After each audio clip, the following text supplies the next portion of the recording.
naa ñu bàyyi ko xel rek ndax na ko genn kilifa waxe woon ne lépp loo xamante ne dégg nga ñu ne lu baax la jëm koo leeral luy ab safaan la nga wattandiku ko te wolof yi dañoo wax ne ñu ne dana màtte ñi ne du màtte ñu ne bul jox daal sa loxo bi dañoo wax ci biir image bii ne dafa am benn waxambaane boo xam ne dafa faatu ñu gis ne sabab ba ginnaaw dogalu suñu boroom dafa lekk nen ginnaaw bi mu lekkee nen ba noppi mu jël banaana teg ko ci nga xam ne daal dafa lekk nen ba nen yi noppi rek mu pare teg ci banaana nga xam ne nen yi la njëkk a lekk ci ginnaaw gi nag la ci teg banaana ñu gis ne ci ginnaaw bi rek dafa daldi faatu gu gaaw gu bette ginnaaw bi loolu amee nag ñu daal di koy gëstu ndax ku ne xam na ne léeg-léeg am na ci yoo xamante ne ni ci ñuy topp yenn mbir yi ak gëstu yi buñ gisee nit faatu genn faatu gi duñ jékki-jékki rek suul ko danañu gëstu xool dëgg-dëgg ana lan moo ko faat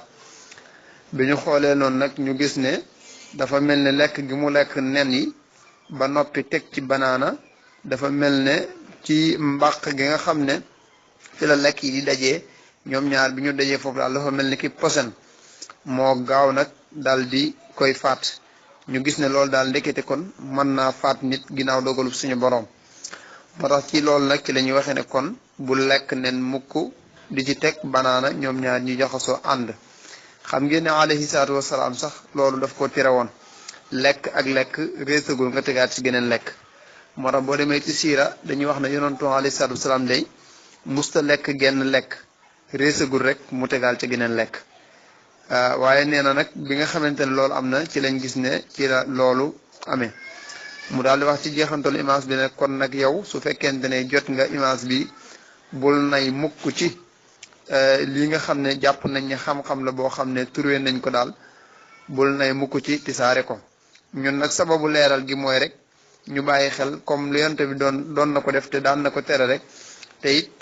duñ ci dogu ne am na duñ ci dogu ne amut waaye nag am na ci ñoo xam ne suñu déggee rek wattandiku loolu rek moo tax ñu di ko leeral ñu ngi ciy jég lu baax ci kàddu yi ak dugal gi image gi wasalaamaaleykum wa rahmatullahi taala wa barakaatuhu